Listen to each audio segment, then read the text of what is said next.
मित्रांनो, जेव्हा पण आपण असंच छोट्या गल्लीमध्ये अडकतो, तेव्हा आपल्याला थोडंसं रिव्हर्स घ्यायला पण प्रॉब्लेम येतो आणि दूरपर्यंत आपण रिव्हर्स नाही घेऊन जाऊ शकत.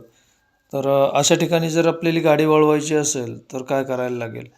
तर सर्वप्रथम मित्रांनो, आपल्याला एक अंदाज घ्यायचा आहे, की आपली गाडी ही समजा समोरचा राईटचा कॉर्नर आणि बॅक साईडचा लेफ्टचा कॉर्नर हे दोन्ही पहिले फेस टू फेस बसतात का हे बघायचं रोडला. म्हणजे तशी क्रॉस जर गाडी बसत असेल तर समजायची की आरामात गाडी बाहेर निघते, आपली वळू शकते या ठिकाणी. तर त्याचा पहिला अंदाज घ्या. आता ही क्रॉस केली मी गाडी पूर्ण आणि त्याच्यानंतर अंदाज घेतला की आता इथं वळू शकते का. आणि जास्त काही नाही, आपल्याला अर्धा फूट जरी जागा असेल तरी आपण गाडी काढू शकतो. तर इथं बघा, एकदम माझ्या वेळेस अर्धा फूट समोर आणि अर्धा फूट पाठीमागे, म्हणजे 1 फुटामध्ये आपण गाडी काढतो इथून.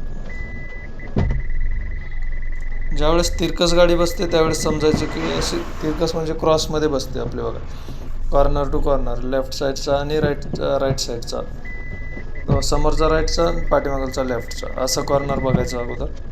तेच केलं मी इथं आणि शक्यतो तसाच अंदाज घ्यायचा मित्रांनो. आणि जर तशी गाडी नाही बसली तर समजायचं की तिथं गाडी युटर्न नाही घेऊ शकत. इथं किती आपण छोट्या एकदम म्हणजे कमी जागेमध्ये युटर्न कसा करायचा, तर याचा हा अनुभव आहे. तर जर योग्य वाटला, छान वाटला तर मित्रांनो लाईक करा, सबस्क्राईब करा आणि असेच नवीन नवीन व्हिडिओ जर पाहायचे असतील तर आपल्यासोबत जोडा मित्रांनो.